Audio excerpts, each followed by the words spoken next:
Good morning student. Good morning. ಇವತ್ತು ನಾನು ನಿಮಗೆ ಒಂದು ಸ್ಪೆಷಲ್ ಆಗಿರೋ ಕ್ಲಾಸ್ ಮಾಡ್ತಿದ್ದೀನಿ. ಅಂದ್ರೆ ಇಷ್ಟು ವಾರ ನಾವು ಏಷ್ಯನ್ ಪೊಯಿಟ್ಸ್ ಬಗ್ಗೆ ಮಾಡ್ತಿದ್ವಿ ಅಲ್ವಾ ಫ್ರೈಡೇಸ್. ಸೊ ಇವತ್ತಿನ ನಾವು ಸೈಂಟಿಸ್ಟ್ ಅಂದ್ರೆ ವಿಜ್ಞಾನಿಗಳ ಬಗ್ಗೆ ನಾವಿವತ್ತು ಆಧಾರನು ಒಬ್ಬೊಬ್ರು ವಿಜ್ಞಾನಿಗಳನ್ನ ಬಗ್ಗೆ ಹೇಳ್ತಾ ಹೋಗ್ತಾರೆ. ಅನೇಕ ವಿಜ್ಞಾನಿಗಳಿದ್ದಾರೆ, ಇವ್ರು ಒಬ್ಬರ ಅಂತಲ್ಲ. ನಾನಿವತ್ತು ಅದರಲ್ಲಿ ಒಬ್ಬರ ಬಗ್ಗೆ ಹೇಳ್ತಾ ಇರೋದು. ಅವ್ರು ಬಂದು ಸಿ ವಿ ರಾಮನ್ ಅಂತ ಗೊತ್ತಾಯ್ತಾ. ಅವ್ರು ಹುಟ್ಟಿದ್ದು ನವೆಂಬರ್ 7ನೇ ತಾರೀಕು, ನವೆಂಬರ್ 7 ತಮಿಳುನಾಡಿನ ತಿರುಚನಾಪಲ್ಲಿಯಲ್ಲಿ ಹುಟ್ಟಿದ್ರು ಅವರು. ಅವ್ರ ಪೂರ್ತಿ ಹೆಸರು ಸಿ ವಿ ರಾಮನ್ ಬಗ್ಗೆ ಹೇಳ್ತಿರೋದು. ಯಾರ ಬಗ್ಗೆ ಹೇಳ್ತಿರೋದು ನಾನು ಇವತ್ತು? ಸಿ ವಿ ರಾಮನ್ ಅವ್ರ ಬಗ್ಗೆ ಇವತ್ತು ಹೇಳ್ತಿರೋದು. ಅವರೊಬ್ಬ ಮಹಾನ್ ವಿಜ್ಞಾನಿ. ಅವರು ತುಂಬಾ ವಿಜ್ಞಾನ ಸಂಶೋಧನೆ ಮಾಡಿ ಅನೇಕ ಇದನ್ನ ಸೈಂಟಿಸ್ಟ್ ಅವರು. ಆಕ್ಚುಲಿ ಅನೇಕ ವಿಜ್ಞಾನ ಕಂಡುಹಿಡಿದಿದ್ದಾರೆ ಅವರು. ಯಾವ್ದಾದ್ರು ವಿಷಯದ ಬಗ್ಗೆ ಕಂಡುಹಿಡಿದಿದ್ದಾರೆ. ಇವತ್ತು ನಾನು ಅದ್ರ ಕೆಲವೊಂದನ್ನ ನಿಮಗೆ ಹೇಳ್ತಾ ಇದ್ದೀನಿ. ನೀವು ದೊಡ್ಡವರು ಆಗ್ತಾ ಆಗ್ತಾ ನಿಮಗೆ 6th 7th ಹೋಗ್ತಾ 5ನೇ ಕ್ಲಾಸ್ಗೆ ಹೋಗ್ತಿರಲ್ಲ, ಅವಾಗ ನಿಮಗೆ ಸಬ್ಜೆಕ್ಟೇ ಇದೆ ಸಿ ವಿ ರಾಮನ್ ಅವ್ರ ಬಗ್ಗೆ, ಯಾವ ತರ ಅವ್ರು ಏನೇನು ಮಾಡಿದ್ರು ಅಂತ ನೀವು ಇನ್ನೂ ಅವಾಗ ಹೆಚ್ಚಿನಾಗಿ ತಿಳ್ಕೊಬಹುದು. ಇವತ್ತು ಸಿಂಪಲ್ ಆಗಿ ಹೇಳ್ತೀನಿ, ಅದ್ರ ಬಗ್ಗೆ ಕೇಳಿಸ್ಕೊಳ್ಳಿ. ಗೊತ್ತಾಯ್ತಾ. ಅವರು sir C V Raman full ಹೆಸರು ಬಂದು ಸಿ ವಿ ರಾಮನ್ ಅಂತ ಇದೆಯಲ್ವಾ, ಅವ್ರ ಫುಲ್ ಹೆಸರು ಬಂದು ಚಂದ್ರಶೇಖರ್ ವೆಂಕಟ್ ರಾಮ್ ಅಂತ ಅವ್ರ ಹೆಸರು. ರಾಮನ್ ಅಂತ ಅವ್ರ ಹೆಸರು ಹೇಳಿ.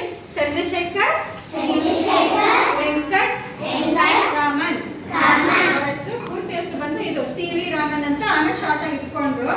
ಅವರು ನವೆಂಬರ್ 7ನೇ ತಾರೀಕು 1888 ಹುಟ್ಟಿದ್ರು ತಮಿಳುನಾಡಲ್ಲಿ. ಅವ್ರ ಬಾಲ್ಯದಿಂದನೂ ಅವ್ರಿಗೆ ಸೈನ್ಸ್ ಅಲ್ಲಿ ತುಂಬಾ ಇಂಟ್ರೆಸ್ಟ್. ಏನಾದ್ರೂ ಕಂಡುಹಿಡಿಬೇಕು, ಏನಾದ್ರು ಮಾಡ್ತಿರ್ಬೇಕು ಪ್ರಯೋಗಗಳು ಅಂತ ಅವ್ರಿಗೆ ಇಂಟ್ರೆಸ್ಟ್. ಹೇಗೆ ಇಂಟ್ರೆಸ್ಟ್ ಬಂತು ಅಂದ್ರೆ ಅವ್ರ ತಂದೆ ಕೂಡ ಮ್ಯಾಥ್ಸ್ ಮತ್ತೆ ಸೈನ್ಸ್ ಟೀಚರ್ ಆಗಿದ್ರು. ಹಾಗಾಗಿ ಅವ್ರ ತಂದೆ ಮೂಲಕ ಇವ್ರಿಗೂ ಇಂಟ್ರೆಸ್ಟ್ ಬಂತು. ಅವ್ರ ಅಪ್ಪ ಹೇಳ್ಕೊಡ್ತಾ ಇದ್ದಿದ್ದು ರೀತಿ ಅದೆಲ್ಲ ಅವ್ರು ಇಷ್ಟ ಆಗಿ ಅದರಲ್ಲಿ ಅವ್ರಿಗೆ ಇಂಟ್ರೆಸ್ಟ್ ಬಂದು ಓದ್ಬೇಕು, ನಾನು ಇದರಲ್ಲಿ ಏನಾದ್ರು ಒಂದು ಸಾಧನೆ ಮಾಡೋಣ ಅಂತ ಹೇಳ್ಬಿಟ್ಟು ಅವ್ರು ಅದನ್ನ ಕಂಟಿನ್ಯೂ ಮಾಡಿದ್ರು. ಹಾಗೆ ಅವರು ಓದೋ ಟೈಮಲ್ಲೂ ಕೂಡ ಅದ್ರ ಬಗ್ಗೆ ಆಸಕ್ತಿ ಇಟ್ಕೊಂಡ್ರು. ಅವರು ಆಮೇಲೆ BA ಮಾಡಿ MSc ಮಾಡಿದ್ರು. ಅದರಲ್ಲೂ ಕೂಡ ಅವರು ಗೋಲ್ಡ್ ಮೆಡಲ್ ಕೂಡ ತಗೊಂಡಿದ್ದಾರೆ. ಅವ್ರು ಓದೋದ್ರಲ್ಲೂ ಕೂಡ ಯಾವಾಗಲೂ ಫಸ್ಟ್ ಇದ್ರು. ಕ್ಲಾಸ್ಗೆ ಒಳ್ಳೆ ವಿದ್ಯಾರ್ಥಿ ಆಗಿದ್ರು ಯಾವಾಗಲೂ ಸ್ಕೂಲ್ ಕಾಲೇಜ್ಗಳಲ್ಲಿ. ಆಮೇಲೆ ಅವರು UPSC ಸಿವಿಲ್ ಸರ್ವಿಸ್ ಎಕ್ಸಾಮ್ನಾಗ ಬರ್ತಿ ಡೆಪ್ಯೂಟಿ ಅಕೌಂಟೆಂಟ್ ಆಗಿ ಕೂಡ ವರ್ಕ್ ಮಾಡಿದ್ರು. ಕೋಲ್ಕತ್ತಾದಲ್ಲಿ ವರ್ಕ್ ಮಾಡಿದ್ರು ಅವರು.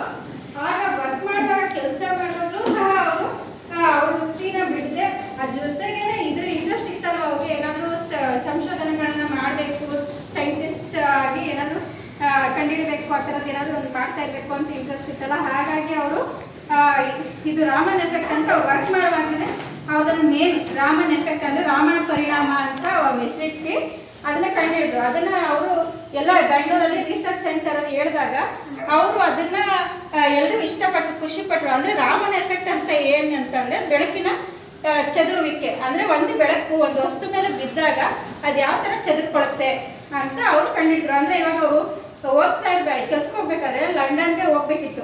ಅವಾಗೆಲ್ಲ ಫ್ಲೈಟ್ಸ್ ಇರ್ಲಿಲ್ಲ, ಏರೋಪ್ಲೇನ್ ಆ ಥರ ಏನು ಇರ್ಲಿಲ್ಲ. ಅವಾಗೆಲ್ಲ ಶಿಪ್ ಅಲ್ಲೇ ಹೋಗ್ಬೇಕಿತ್ತು. ಹಡಗು ಇರುತ್ತಲ್ವಾ ಶಿಪ್, ಅದ್ರ ಹೋಗ್ಬೇಕಿತ್ತು. ಅದ್ರ ಹೋಗ್ಬೇಕಾದ್ರೆ ಒಂದ್ 2-3 ದಿನನೇ ಟೈಮ್ ಬೇಕಿತ್ತು. ಇವಾಗಿನ ತರ ಇಲ್ಲಿ ಹತ್ತಿರಲ್ಲಿ ಹೋಗಿ ಇಳಿತೀವಿ ಆ ಥರ ಇರ್ಲಿಲ್ಲ. ಅವಾಗ ಹೋಗ್ಬೇಕಾಗಿತ್ತು. ಅವಾಗ ಹೋಗ್ಬೇಕಾದ್ರೆ ಅವ್ರಿಗೆ ಏನ್ ಅನ್ಸ್ತು, ನೀರ್ ನೋಡಿದಾಗ ನೀರ್ ಯಾವತ್ತಾದ್ರೂ ಕಲರ್ ಇದೆಯಾ? ನೀವು ನೋಡಿದಿರಲ್ವಾ ನೀರ್ನ? ಕಲರ್ ಇದೆಯಾ?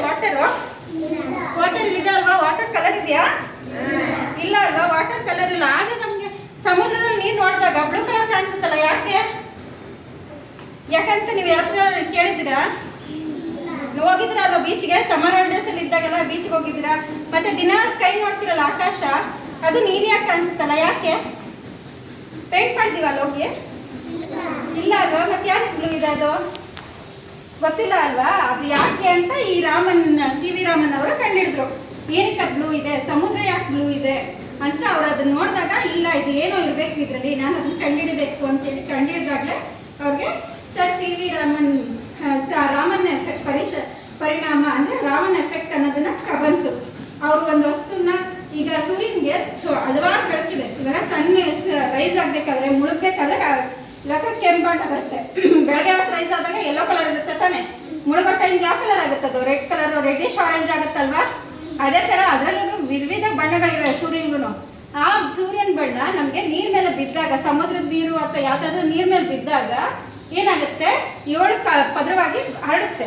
ಹರಡ್ಕೊಂಡಾಗ ಏನಾಗುತ್ತೆ, ಆ ನೀರಲ್ಲಿರೋ ಉಪ್ಪಿನಂಶ ಇರುತ್ತಲ್ವ, ಸಮುದ್ರ ನೀರು ಕೇಳಿದ್ರಲ್ಲ ಉಪ್ಪಿರುತ್ತಲ್ವ ನೀರಲ್ಲಿ, ಆ ಉಪ್ಪಿನಂಶ ಏನಾಗುತ್ತೆ ಅದನ್ನ ಬೇರೆ ಕಲರ್ಗಳನ್ನ ಹೀರ್ಕೊಳತ್ತೆ. ಬ್ಲೂ ಕಲರ್ನ ಕೂಡ ಹೀರ್ಕೊಳತ್ತೆ. ಬಟ್ ಬ್ಲೂ ಕಲರ್ ಅತಿ ಹೆಚ್ಚಾಗಿ ಹರಡ್ಬಿಡುತ್ತೆ. ಹಾಗಾಗಿ ನಮ್ಗೆ ಸಮುದ್ರ ನೀಲಿಯಾಗಿ ಕಾಣಿಸುತ್ತೆ. ಆಕಾಶದಲ್ಲೂ ಅಷ್ಟೇ. ಆಕಾಶದಲ್ಲಿ ಇವಾಗ ಗಾಳಿ ನಮ್ಗೆ ಆಕ್ಸಿಜನ್ ತಗೊಳ್ತೀವಲ್ವಾ ಗಿಡ ಮರಗಳಿಂದ, ಆಕ್ಸಿಜನ್ ಬೇಕಲ್ವ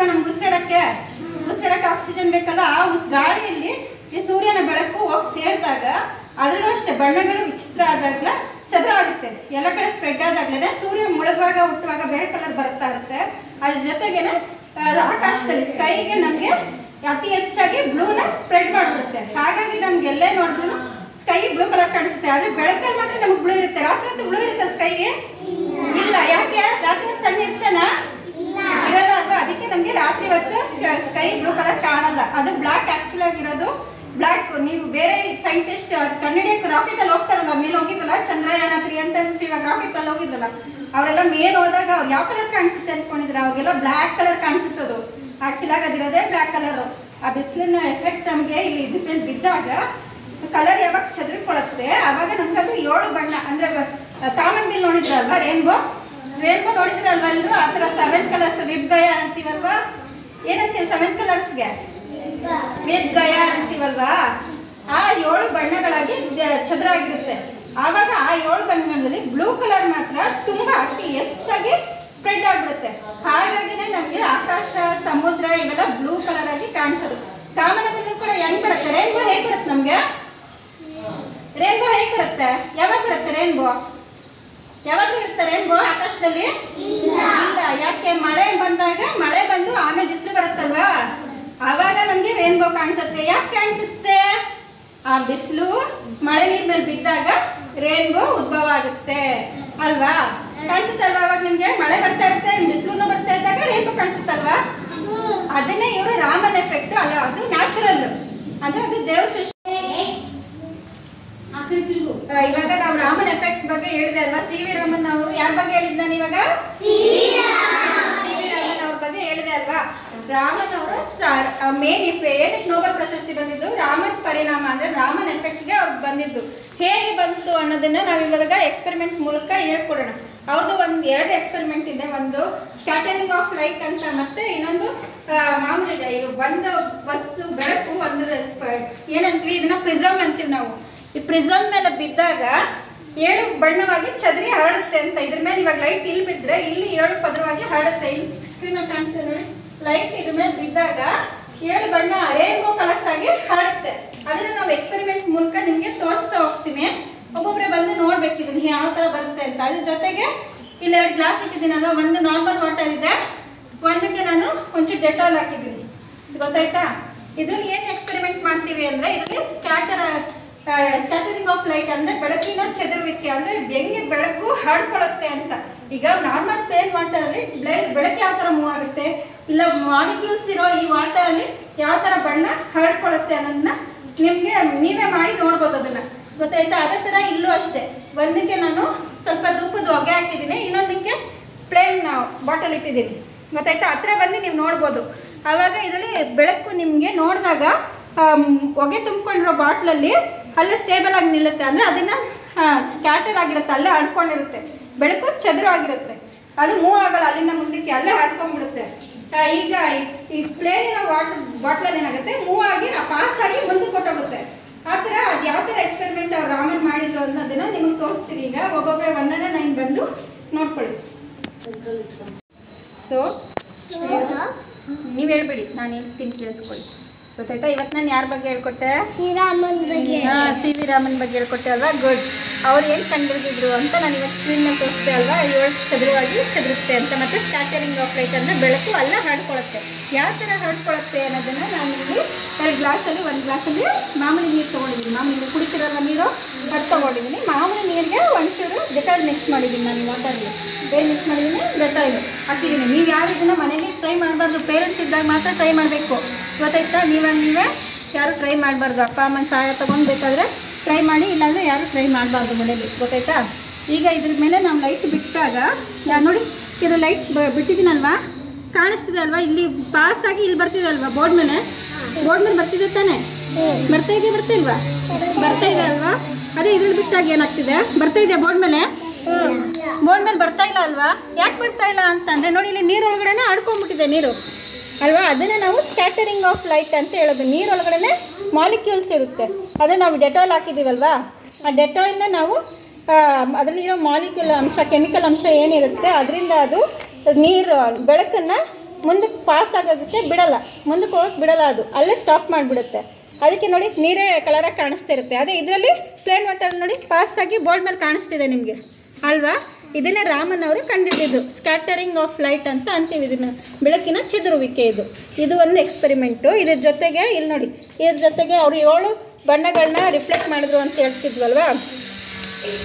ನೋಡಿ ಇಲ್ಲಿ 7 ಕಲರ್ಸ್ ಆಗಿ ರಿಫ್ಲೆಕ್ಟ್ ಆಗುತ್ತೆ. ಅಲ್ಲಿ ಸ್ಕ್ರೀನ್ ಮೇಲೆ ತೋರಿಸಿದೆ ಅಲ್ವಾ, 7 ಬಣ್ಣವಾಗಿ ಬೀಳುತ್ತೆ. ಯಾವುದಾದ್ರೂ ಒಂದು ವಸ್ತು ಮೇಲೆ ನಮಗೆ ಟಾರ್ಚ್ ಬಿಟ್ಟಾಗ ಆ ಬೆಳಕಿನ ಪರಿಣಾಮ ನಮಗೆ ಬಿದ್ದಾಗ 7 ಬಣ್ಣ, ರೇನ್ಬೋ ಅಂತೀವಲ್ವಾ, ಅದು ಯಾವ ಥರ ಬರುತ್ತೆ ಅಂತ ಇಲ್ಲಿ ಕಂಡುಹಿಡಿದಿದ್ದಾರೆ ನೋಡಿ ಅವರು.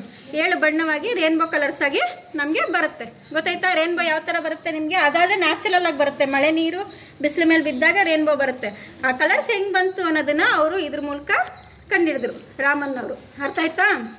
ಓಕೆ, ಇವತ್ತು ನಾನು ನಿಮಗೆ ಸಿ ವಿ ರಾಮನ್ ಅವ್ರದ್ದು ಎಫೆಕ್ಟ್ಸ್ ಬಗ್ಗೆ ಹೇಳ್ತಿದ್ದೀನಲ್ವಾ. ಸೊ ಇದು 2 ಬಾಟಲ್ ತಗೊಂಡಿದ್ದೀನಿ. ಇದು ಖಾಲಿ ಬಾಟಲು, ಇದ್ರಲ್ಲೇನು ಇಲ್ಲ. ಇದರಲ್ಲಿ ನಾನು ಒಂಚೂರು ಧೂಪ ಹಚ್ಚಿ ಹೊಗೆನ ತುಂಬಿಸಿದ್ದೀನಿ, ಸ್ಮೋಕ್ ಅಂತೀವಲ್ವಾ, ಅದನ್ನ ತುಂಬಿಸಿದ್ದೀನಿ. ಸೊ ಇದಕ್ಕೆ ಇವಾಗ ನಾವು ಲೈಟ್ ಬಿಟ್ಟಾಗ ಯಾವ ಥರ ನಮಗೆ ಕಾಣಿಸುತ್ತೆ ಅಂತ ನೋಡಿ. ಲೈಟ್ ಬಿಟ್ಟಾಗ ನಮಗೆ ಲೈನ್ ಏನಾದ್ರು ಕಾಣಿಸ್ತಿದೆ ಒಳಗಡೆ? ಕಾಣಿಸ್ತಿಲ್ಲ ಅಲ್ವಾ. ಈ ರಿಫ್ಲೆಕ್ಷನ್ ಹೆಂಗ್ ಬರ್ತಾ ಇದೆ ಅಷ್ಟು ಲೈನು ಇದಕ್ಕೆ ಬಿಟ್ಟಾಗ. ಇವಾಗ ಇಲ್ಲಿ ಮಧ್ಯದಲ್ಲಿ ಏನಾದ್ರು ಲೈನ್ ಕಾಣಿಸುತ್ತಾ ನಮಗೆ? ಅಲ್ಲಿ ಬಿಡ್ತಾ ಇದ್ದೀನಿ, ಅವನ ಮೇಲೆ ಬರ್ತಿದ್ದೆ ಏನಾದ್ರು, ಇಲ್ಲ ನಿಮ್ಮ ಮೇಲೆ ಬಿಡ್ತಿದ್ದೆ ನೋಡು. ಲೈನ್ ಕಾಣಿಸ್ತಿದ್ಯಾ ಮಧ್ಯದಲ್ಲಿ? ಕಾಣಿಸಲ್ಲ ಅಲ್ವಾ ಹೆಂಗ್ ಬರ್ತಿದೆ ಬೆಳಕು ಅಂತ ನೋಡಿ. ಆದ್ರೆ ಇದರಲ್ಲಿ ಸ್ಮೋಕ್ ಅಲ್ಲಿ ಬಿಟ್ಟಾಗ ನೋಡಿ ಎಷ್ಟು ಚೆನ್ನಾಗಿ ಹೆಂಗ್ ಹೋಗ್ತಾ ಇದೆ ಲೈನ್ ಅನ್ನೋದು ನೀಟಾಗಿ ಕಾಣಿಸ್ತಿದೆ ಅಲ್ವಾ. ಬೆಳಕು ಹೆಂಗೆ ಹೋಗ್ತಾ ಇದೆ, ಅದರದ ರಿಫ್ಲೆಕ್ಷನ್ ನಮಗೆ ಕಾಣಿಸ್ತಿದೆ ಅಲ್ವಾ. ಹೆಂಗ್ ಹೋಗಿ ಪಾಸ್ ಆಗ್ತಾ ಇದೆ, ಸ್ಟ್ರೈಟ್ ಆಗಿ ಹೋಗಿ ನೋಡಿ ಬೋರ್ಡ್ ಮೇಲೆ ಬೀಳುತ್ತೆ ನೋಡಿ ಅಲ್ವಾ, ಬೀಳುತ್ತೆ ಅಲ್ವಾ. ಅದೇ ಇದ್ರಲ್ಲಿ ಕಾಣಿಸಲ್ಲ ಅಲ್ವಾ. ಇದು ಒಂದು ಎಕ್ಸ್ಪೆರಿಮೆಂಟ್ ರಾಮನ್ ಅವ್ರು ಮಾಡಿದ್ದು. ಅದ್ರ ಜೊತೆಗೆ ಇದು ನೀರು, ನಾರ್ಮಲ್ ವಾಟರ್ ತಗೊಂಡಿದ್ದೀನಿ. ಇದು ನಾರ್ಮಲ್ ವಾಟರ್ಗೆ ಒಂಚೂರು ಡೆಟಾಲ್ ಮಿಕ್ಸ್ ಮಾಡಿದ್ದೀನಲ್ವಾ. ಇದರಲ್ಲಿ ನಮಗೆ ಬೆಳಕು ಚದ್ರ ಆಗುತ್ತೆ. ಯಾವ ಥರ ಅಂದರೆ ರಿಫ್ರಾಕ್ಷನ್ ಆಗುತ್ತೆ, ಅಂದರೆ ಬೆಳಕು ಹರಡೋಗುತ್ತೆ ನೋಡಿ. ಇದರಲ್ಲಿ ಸ್ಟ್ರೈಟಾಗಿ ನೀರು ಬಿಟ್ಟಾಗ ಚದುರ್ತಾ ಇದೆಯಾ, ಇದರಲ್ಲಿ ಸ್ಪ್ರೆಡ್ ಆಗ್ತಿದ್ಯಾ ಲೈಟು? ಇಲ್ಲ, ಸ್ಪ್ರೆಡ್ ಆಗಿಲ್ಲ ಅಲ್ವಾ. ಸುಮ್ಮನೆ ಸ್ಟ್ರೈಟಾಗಿ ಹಂಗೆ ಬಂದು ಬೋರ್ಡ್ ಮೇಲೆ ಬೀಳ್ತಿದೆ ಅಲ್ವಾ. ಇದರಲ್ಲಿ ನೋಡಿ ಸ್ಪ್ರೆಡ್ ಆಗಿಬಿಡುತ್ತೆ, ಬೋರ್ಡ್ ಮೇಲೆ ಬೀಳೋದೇ ಇಲ್ಲ ಅಲ್ವಾ. ಯಾಕೆ ಅಂದರೆ ಇದರಲ್ಲಿರೋ ಮಾಲಿಕ್ಯೂಲ್ಸ್ ಅದನ್ನು ಅಬ್ಸರ್ವ್ ಮಾಡಿಬಿಡುತ್ತೆ. ಲೈಟ್ ಎಫೆಕ್ಟ್ಸ್ ಏನಿರುತ್ತೆ ಅದನ್ನು ತಡೆಯುತ್ತೆ. ಇಲ್ಲೇ ಸ್ಟಾಪ್ ಆಗಬೇಕು ಅಂತ ಹೇಳ್ಬಿಟ್ಟು ಅದರಲ್ಲಿರೋ ಕಂಟೆಂಟ್ ಏನು ಮಾಡುತ್ತೆ, ಸ್ಟಾಪ್ ಮಾಡಿಸ್ಬಿಡುತ್ತೆ. ಅದನ್ನು ಸ್ಟಾಪ್ ಮಾಡಿಸಿ ಅಲ್ಲೇ ತಡೆಯುತ್ತೆ. ಅಲ್ಲಿ ತಡೆದಾಗ ಏನಾಗುತ್ತೆ, ಬೆಳಕು ಅಲ್ಲೇ ಚದ್ರ ಆಗಿಬಿಡುತ್ತೆ, ಸ್ಪ್ರೆಡ್ ಆಗಿಬಿಡುತ್ತೆ. ಅದನ್ನು ಅವರು ಸ್ಕ್ಯಾಟರಿಂಗ್ ಆಫ್ ಲೈಟ್ ಅಂತ ಹೇಳಿದ್ದು. ಅದ್ರ ಜೊತೆಗೆ ಈಗ ನಾನು ಸ್ಕ್ರೀನಲ್ಲಿ ತೋರಿಸ್ದೆ ಅಲ್ವಾ, ಅವ್ರದ್ದು ಇದು ಕಾಮನಬಿಲ್ಲು ಅಂದರೆ ರೇನ್ಬೋನ ನಾವು ಯಾವ ಥರ ಬಂತು ಅನ್ನೋದನ್ನು ಕೇಳಿದಾಗ ಅವ್ರೇನು ಹೇಳಿದ್ರು, ಅವ್ರು ಅದನ್ನ ನೋಡಿದಾಗ ಅವ್ರಿಗೆ ಅನಿಸ್ತು. ಸೊ ಅದರ ಒಂದು ವಸ್ತು ಮೇಲೆ, ಇವಾಗ ಇದನ್ನು ಪ್ರಿಸಮ್ ಅಂತೀವಲ್ವಾ, ಪ್ರಿಸಮ್ ಮೇಲೆ ಲೈಟ್ ಎಫೆಕ್ಟ್ ಬಿದ್ದಾಗ ನೋಡಿ ರೇನ್ಬೋ ಕಲರ್ಸು ನಮಗೆ ಅಪಿಯರ್ ಆಗುತ್ತೆ. ಇದೇ ಥರನೇ ನಮಗೆ ಆಕಾಶದಲ್ಲೂ ಕೂಡ ನಾವು ಮಳೆ ನೀರು ಬಿಸಿಲು ಮಳೆ ಮೇಲೆ ಬಿದ್ದಾಗ ನಮಗೆ ರೇನ್ಬೋಸ್ ಬರುತ್ತೆ. ಅದನ್ನ ರೇನ್ಬೋ ಅಂತ. ರೇನ್ಬೋನ ಯಾರು ಕಂಡುಹಿಡಿಯಲಿಲ್ಲ, ಆದರೆ ಅವ್ರು ರೇನ್ಬೋ ನೋಡಿದ್ಮೇಲೆ ಅನಿಸ್ತಾ ಅವ್ರಿಗೆ ಯಾವ ಥರ ಇದು ಬಂತು, ನಾನು ಕಂಡುಹಿಡಿಬೇಕು ಅಂತ ಹೇಳ್ಬಿಟ್ಟು ರಾಮನ್ ಎಫೆಕ್ಟಲ್ಲಿ ಇದನ್ನ ಕಂಡುಹಿಡಿದು ಅವ್ರಿಗೆ ನೋಬೆಲ್ ಪ್ರಶಸ್ತಿ ಬಂದಿರೋದು. ಗೊತ್ತಾಯ್ತಾ? ಚೆನ್ನಾಗಿದೆ ಅಲ್ವಾ ರೇನ್ಬೋ ಕಲರ್ಸ್? ಚೆನ್ನಾಗಿದೆ.